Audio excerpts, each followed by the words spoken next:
Tak masuk lagi dengan bab cara kebersihan dia orang. Kalau macam kita orang Melayu Malaysia ni, kita nak kadang-kadang toilet tu clean, toilet tu dia kering, tak ada sampah dan sebagainya. Sorry, haji memang tak macam tu.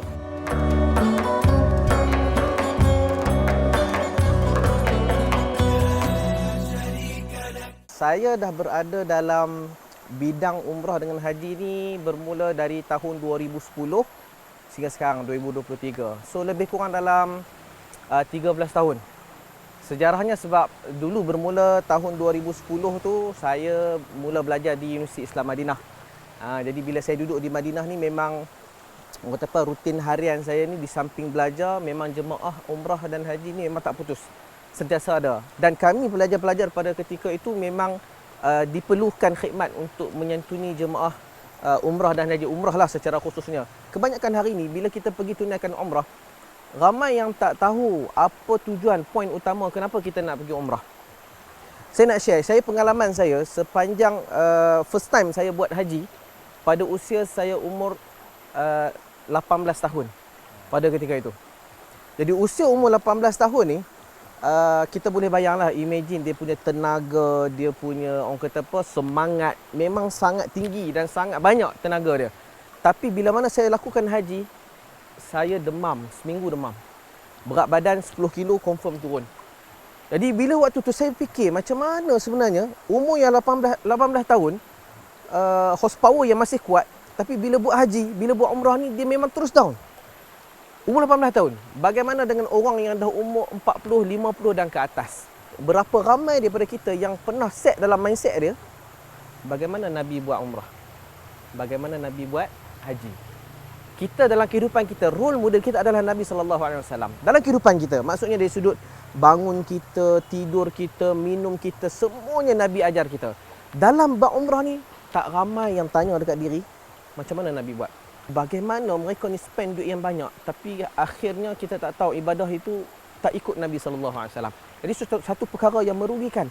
Sebab itu saya sendiri, bila mana belajar di sana, kami di setting, orang kata di tune, kami punya mindset untuk berkhidmat, berbudi kepada para jemaah. Kita nak ajar bagaimana Nabi SAW buat. Ada satu kisah, saya berjalan kaki daripada pada hari 10 Zulhijjah, kita panggil hari Tarwiyah. Saya berjalan kaki daripada Muzdalifah menuju ke Mina. Perjalanan tu ambil masa lebih kurang dalam 7 km. Jalan kaki ni, kita tak naik bas. Kalau jemaah haji hari ni dia naik bas. Saya jalan kaki waktu tu. Jadi jalan kaki ni kami orang kata apa, terserempak dengan kawasan jemaah Malaysia. Kawasan jemaah Malaysia ni daripada kemah nak sampai ke tempat melontar 10 km. Khairul bayangkan. Macam mana jemaah ni tua-tua 50 tahun, 60 tahun, 70 pun ada dulu berjalan kaki seret. Saya jumpa, bayangkan, seorang makcik tua ni dia jalan kaki menangis. Pegang tongkat, bawa kursi lipat tu kan, dekat masjid kan ada kursi lipat. Pegang kaki menangis. Menangis, saya tegur, saya tanya, "Makcik, kenapa menangis?" Makcik sebenarnya sakit lutut dan makcik terpisah dengan suami. Jadi saya tak boleh nak bantu makcik ni sebab depan tu ramai lagi manusia. Kita pernah dengar kan padang mahsyar dunia.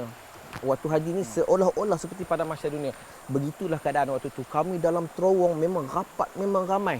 Apa yang saya boleh cakapkan waktu tu adalah makcik bersabar, tahan letih, tahan sakit ni.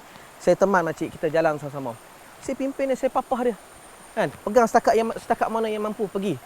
Waktu tu saya terfikir, kalaulah umur 18 tahun saya boleh demam, saya boleh berat badan turun dan sebagainya, macam mana dengan umur mak kita kan, 50, 60, 70 pun ada waktu tu. Jadi satu perasaan yang kesian sebab saya letak diri saya waktu tu, kalau ini mak aku ni, kalau mak aku ni macam ni macam mana? Kita tahu keadaan mak kita kadang sakit lutut, sakit belakang, tapi itulah yang kena lalui. Tapi kalau dulu macam setahu saya Ustaz, kalau macam zaman pada macam masa Ustaz pergi tu 18 tahun masa yang dulu tu, keadaan dekat sana tu masih kemah ataupun macam sekarang ni kemah dah ada kipas, ada yang dah letak aircon. Keadaan dia sama macam sekarang. Cuma dari segi orang ramai, itu memang tak boleh nak elak, memang orang terlalu ramai. Bukan senang nak jadi mutawif. Khairul pun pernah duduk sebagai seorang mutawif. Kita nak melayan kerenah manusia. Sebab manusia ni lain orang, lain cara. Saya dengan Khairul pun hati lain-lain. Ya. Kan? Kita punya PL pun lain-lain. Mungkin Khairul manis senyumnya, saya mungkin kurang sikit manis. Nak kena tambah sikit manis. Perkara pertama, dia adalah pembimbing ibadah. Jemaah nak pergi umrah, kita hari ni lah Khairul, kita solat. Kita umur berapa sekarang? Contoh macam saya umur 30-an. Maksudnya lebih kurang dalam 20 tahun lebih lah kita start daripada kita balik umur 7 tahun, 6 tahun dan sebagainya. Lebih kurang dalam 20 tahun kita dah solat. Solat ni adalah ibadah harian yang kita buat. 5 waktu sehari, betul tak? Betul. Berani jamin tak kita tahu 100% bagaimana solat cara Nabi? Belum tentu. Saya sendiri pun walau saya belajar, saya belum boleh bagi jaminan 100% ini cara yang betul kita nak solat. Maksudnya kita setiap hari ni kita belajar. Kita kena belajar bagaimana solat Nabi SAW sebab tadi kita nak katakan role model kita adalah Nabi SAW. Jadi sampai hari ni saya pun tak berani nak jamin. Itu solat yang setiap hari. Berpuluh tahun kita buat. Apatah lagi dengan haji, seumur hidup sekali. Mungkin ada orang first time tak pernah buat haji. Jadi mereka ini perlukan bimbingan. Sebab itu bila sebagai seorang mutawif ni, dia perlu menjadi pembimbing agama. Bila sebut pembimbing agama, of course lah benda basic dia kena tahu hukum hakam. Masalah-masalah yang berlaku kalau kata jemaah ni buat satu perkara ni, apa kesan dia? Apa hukum dia? Sah tak umrah dia dan sah tak haji dia dan sebagainya. Mutawif juga dia perlu sebagai seorang yang hati kental. Betul tak? Betul, dia kena jadi hati batu sikit lah. Bukanlah kata kita nak orang kata endahkan jemaah. Tidak. Tapi kita dah tahu perangai jemaah begini, A begini, B begini. So kita sebagai mutawif kena jadi seorang yang pandai untuk menguruskan emosi para jemaah. Kalau umrah mungkin tak rasa, haji subhanallah. Bagaimana nak uruskan jemaah yang tak biasa tidur atas lantai, kena tidur atas lantai. Kalau biasa setiap hari kita mandi tukar baju, haji mana boleh macam tu. Kan? Haji ada hari yang kita kena berjalan, ada hari yang kita panas berpeluh dan sebagainya. Kita hari ni tengah berpeluh ni pun rasa stres ni. Kan? Bagaimana jemaah dengan pakai kain ihram dua kain je stres. Sebab itu jemaah bila sebagai mutawif bukan sekadar kena tahu tentang hukum hakam, tapi dia juga kena jadi orang kata apa, check and balance tentang emosi jemaah. Dan of course tenaga fizikal mental mutawif ni kena kuat. Itu ciri-ciri mutawif kena ada. Saya ada pengalaman menarik berkenaan dengan jemaah ni waktu duduk di kemah. Selalunya kemah Mina lah, sebab Mina ni kita akan duduk bermula hari tarwiyah sehari 8 hari bulan 8 Zulhijjah. Kemudian kita akan duduk bermalam pada hari tasyrik 11, 12 dan juga 13 Zulhijjah. Jadi di Arafah pun kita duduk, tapi di kemah Mina ni lebih lama. So situasi dalam kemah Mina ni, kemah ni dia akan buka, ada kemah yang 50 orang, ada kemah yang kecil 20 orang, ada kemah yang 100 orang pun ada. Kalau kata tabung haji lebih ramai daripada tu berhimpit duduk ni. Kan? Jadi konsep di kemah ni, dia bukan siapa datang dulu dia dapat, tak. Konsep kemah ni macam saya sebagai petugas, saya kena pergi cabut undi.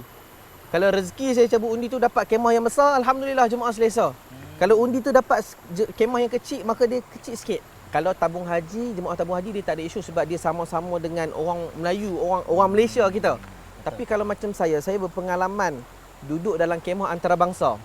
Which is dalam tu kita ada India, Pakistan, Afrika pun ada. Nak cerita pasal pengalaman ni? Dan orang kita Malaysia, Indonesia pun ada.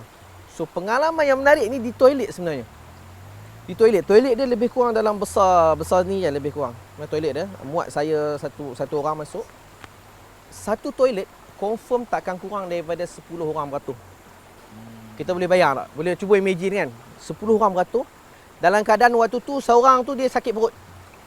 So dia punya havoc dekat toilet tu nak cepat. Kan contohlah Khairul tak kenal saya. Saya nak potong queue masuk toilet. Khairul pun sakit perut. Nak bagi? Mestilah tak nak bagi. Mesti tak nak bagi. Begitulah dengan kita orang Melayu nak cakap dengan Afrika contohnya, dengan India, Pakistan nak lawan bercakap ni. Itu bab queue. Tak masuk lagi dengan bab cara kebersihan dia orang. Kalau macam kita orang Melayu Malaysia ni, kita nak kadang-kadang toilet tu clean, toilet tu dia kering, tak ada sampah dan sebagainya. Sorry, haji memang tak macam tu. Perasaan waktu tu memang stres. Siapa yang nak kena tuju? Mutawif lah nak kena. Ustaz ni apa cerita ni? Toilet begini dan sebagainya. Sedangkan itu di luar bidang kuasa. Bila haji, dia takkan ada kesusahan di sudut nak kena jalan jauh. Haji ni, kesusahan yang diberi itu adalah kesusahan dalam hati kita. Yang melibatkan hati. Allah akan tune kita. Sebab apa tahu? Ganjaran untuk orang yang pergi haji, dapat haji mabrur, Allah kata apa? Tidak ada ganjaran lebih layak bagi dia melainkan syurga. Kalau kamu berjaya menghadapi rasa sakit hati, berjaya menghadapi menangani masalah, nak marah orang dan sebagainya, syurga bagi kamu. Itu janji Allah. Saya pernah ada pengalaman jemaah saya datang jumpa ni. Dia mengaku kat saya, "Ustaz, saya ni memang dosa memang banyak gila," dia kata itu. Kan, tapi dia tak cakap lah dan saya pun tak, dia kata jangan cerita dosa tu kat saya, cukup simpan. Okey, dosa banyak, apa masalah? Saya takut lagi saya masuk Kaabah. Dia memang gelabah waktu tu dengan pegang buku dan sebagainya. Maka saya katakan, tenang. Kita buang mindset kita yang dekat Malaysia takut dan sebagainya. Sebab ibadah umrah ni kadang-kadang saya faham dia ada perkara-perkara yang orang kata apa, yang Allah bagi special pada perjalanan umrah tu. Perjalanan haji tu sendiri. Tapi janganlah kita terlalu menakut-nakutkan jemaah. Oh, dia tak boleh macam tu. Kadang ada kata, "Ustaz, kami takut sangat." Kan?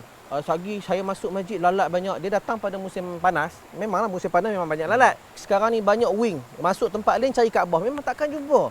Jadi apa yang saya boleh katakan, itu semua adalah satu mitos yang kalau boleh buang tepi sekejap. Buang tepi sekejap, letak pergi. Kita fokus. Sebenarnya kita nak pergi buat umrah ni memang tempat ini Allah berikan kepada kita sebagai tempat untuk kita menyucikan dosa. Kalau kata kita pergi tu kita tak nak cuci dosa kita, maka kita balik kita akan pergi dalam keadaan yang sama.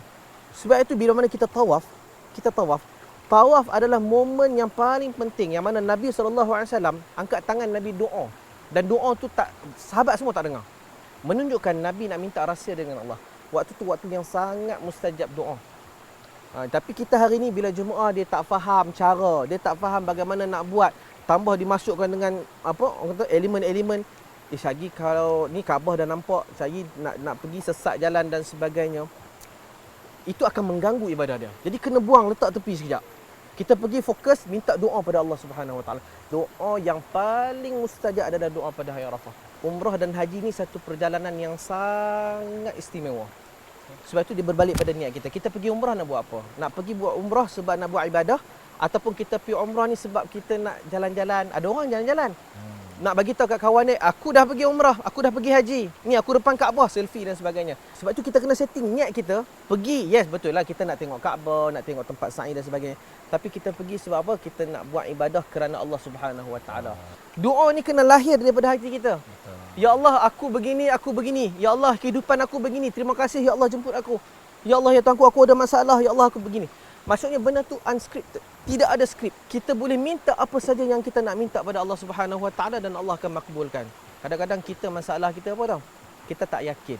Tapi kalau kita yakin dan kita buat itu menurut sunnah Nabi SAW, maka Allah akan bagi apa yang kita nak. Itu yang paling penting.